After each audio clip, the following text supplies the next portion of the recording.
Hi guys, katatapos lang mag-workout. Ang hirap mag-lose ng weight. Ang hirap mag-workout. Ang bigat ng katawan. Bakit ang hirap-hirap magpapayat pero ang daling magpapataba? Ang hirap. Kahit ang dami-daming trabaho pero hindi pa rin pumapayat. Hiyang na siguro. Sanay na sa work. Kaya ito ang katawan.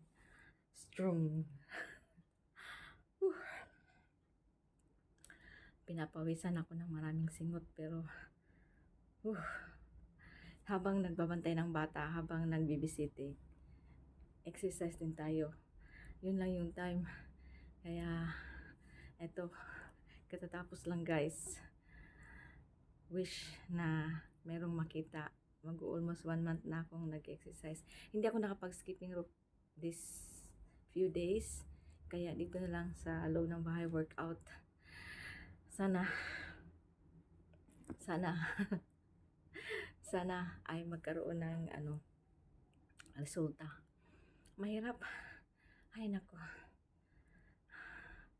Mahirap mag-ehersisyo. Katatapos lang mag-workout. Sana matanggal ang ating mga bilbil, ang ating mga fats. Ginagaya ko lang yung ginagawa, yung nakikita ko sa Facebook na mga workout, na stretching. And sana magtuloy-tuloy na. Ito, pinapawisan. Kaya enjoy ko lang. At sana naman dyan, walang magbabash, no? Kasi I'm just only keep fit sa edad natin na 54 na, coming 54 na. So kailangan maging healthy, maging ingat sa ating health. Kaya yun lang ang exercise. Kasi pag araw 6:30 ang in ko, and uwi din ng sometimes 6:30, 7. Wala lang time, tsaka pagod na rin. So ayun guys, dito may time habang nagbibisit, o sometimes nga doon sa park, ayun, gumagawa ko ng konting stretching, skipping rope para mawala yung mga bad fats, mga ano. So ingatan lang natin yung ating katawan. Yun lang guys. Keep healthy and keep fit. At kahit malaki yung bilbil, pero sige lang.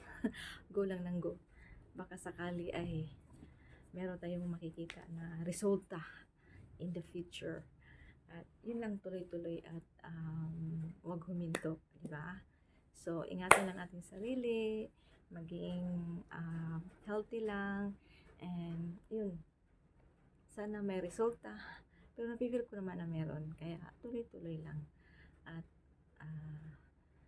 wag mawala ng pag-asa. Kasi marami akong nakikita sa Facebook na merong 60, 61, ay very, pa sila, energetic. Bakit hindi ko magawa, di ba? So, let's see. Let's see. In a few months, sana may resulta. Yun, sa mga kaedad ko din na siguro may konting diet lang. Kailangan din, diet. Ako naman kasi, hindi naman ako laging kumakain ng marami. Basta, pag nagutom lang kasi, yun lang, tuloy-tuloy lang. Kaya, yun ang nangyayari. Kaya, guys, huwag mawala ng pag-asa. Keep going lang tayo. At saka, no hates, just love. Kahit ano, di ba? Just love lang.